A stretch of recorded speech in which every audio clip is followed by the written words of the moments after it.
Welcome back, adventurer.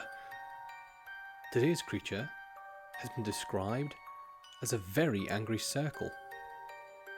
So come, pull up a stool at Creature Tavern.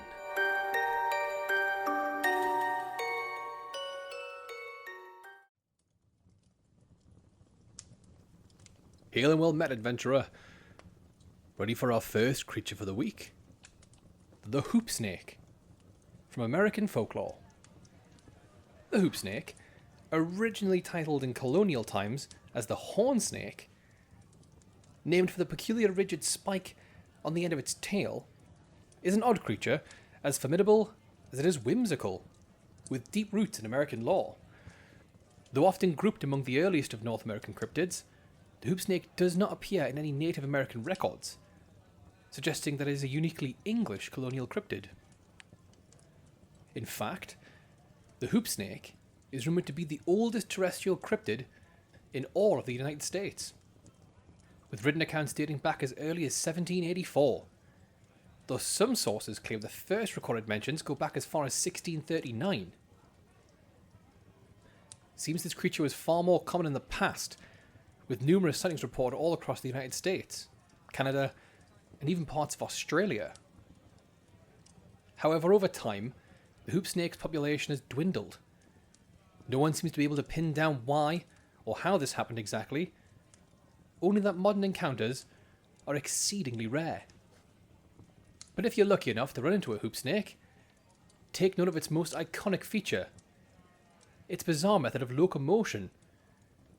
You see, unlike your average run-of-the-mill serpent, the hoopsnake has a habit of grasping its tail in its mouth to form a perfectly deadly circle. Not unlike the Ouroboros. Once in this form, it rolls like a wheel across the earth. And fun fact, folks in the early 1900s, unfamiliar with the Penny Farthing bicycles, had allegedly mistook them for people riding hoop snakes.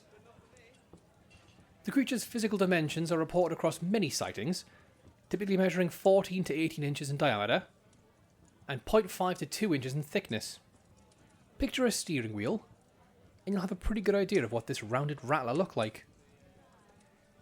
This does, however, bring the whole penny farthing confusion into question, though, as your typical penny farthing wheel is closer to 60 inches in diameter, and that's more than 3 times the largest recorded hoop snake. So either those folks had them big, or they had much smaller penny farthings. A more modern telling of hoop snakes give them a larger, more menacing form.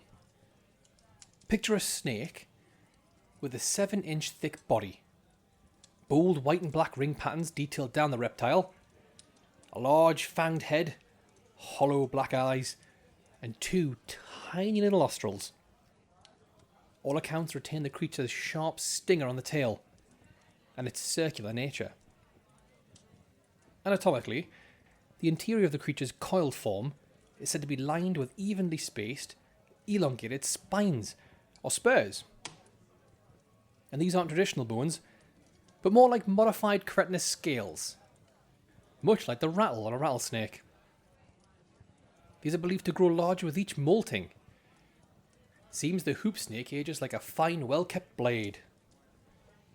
Despite the enduring fascination with the hoopsnake, no verifiable physical evidence has ever surfaced. But this hasn't stopped believers like yourself, which leads to my next fun fact. Naturalist Raymond Dittmers has placed $10,000 in a trust at a New York bank for the first person to provide evidence of a hoopsnake. Now, whether that's still in play, I can't say, but I can say I couldn't find anything to say the bounty has expired. Sightings of the hoopsnake have been alleged along the Minnesota-Wisconsin border, in the St. Croix River Valley, Wake County, Watauga County in North Carolina, Prince Edward Island, and Kamloops, British Columbia. Within these locations, hoopsnakes can be found in the woods, on flat ground, or in the hills, but their favourite habitat is tall grass around settled areas. Folks say they use the grass to cover their approach, though the snake the size of a penny farthing wheel is going to need some real tall grass.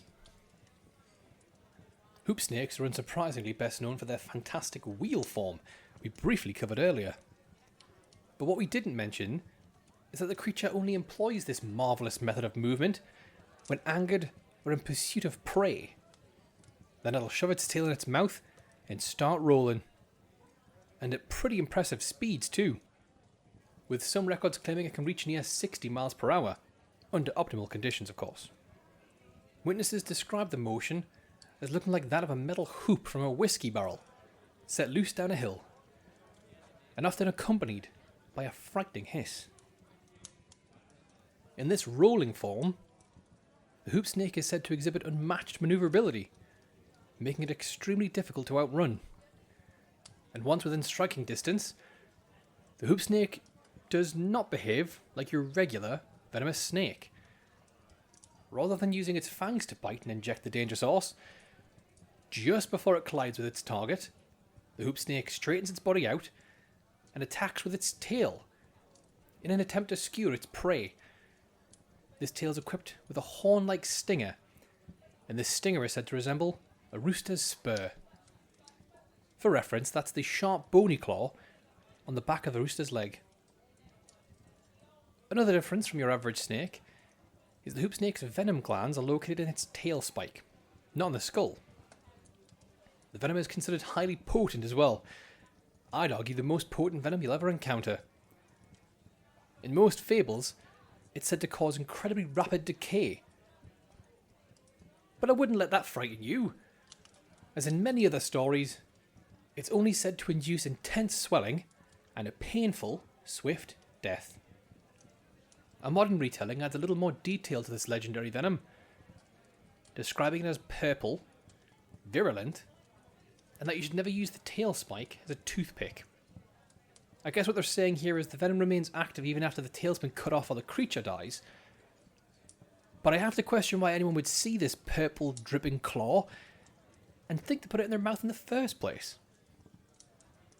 When not hunting or enraged, hoopsnakes have been observed moving like ordinary snakes, slithering on their bellies as they roam or run from a losing battle. An Australian variant of this legend presents an additional, unusual ability. Here the hoopsnake is believed to constrict its own body rapidly, reducing its diameter to trap the limbs of its prey, whether kangaroo, wallaby, dingo or man. So I'd advise against trying to kick or punch this reptile wheel if it ever gives chase. So if you're not able to run at the speed of a runaway carriage, don't fret. There's a couple other ways to avoid an attack from this sinister circle. Let's say you're walking through the fields and happen to step on a hoopsnake's tail. Then while you're sprinting off, look for a tree. Legends say if you dive behind a tree right before the snake turns spear, the tree ends up taking the killing blow. But you better keep running, as the venom's so incredibly potent, it's said to be able to rot a tree in seconds. If you can't find a tree, look for a fence. A few folk I had a chat with said hoopsnakes have mighty trouble with fences, mostly because they're forced to convert back to their regular snake form in order to get through the grates. And once reverted, hoopsnakes aren't likely to resume the chase, especially if you put a bit of distance in. Lastly, and definitely the trickiest method of evasion, but if you can pull it off you'll have bragging rights for life. Once the hoopsnake's in hot pursuit, there were a few fables that said if you jump through the hoop, you'll rightly confuse the creature. Sometimes this gives it pause. Others it stops completely, likely stunned by the utter madness of your decision. And with that, we're finished with our creature for the day. We've learned that if your wagon's broke a wheel and you don't have a spare, then a snake will do in a pinch. Now that bell means it's last call here at Creature Tavern. So grab yourself one more drink for the road, and until next time, tread carefully, adventurer. You never know when you might wander into the weird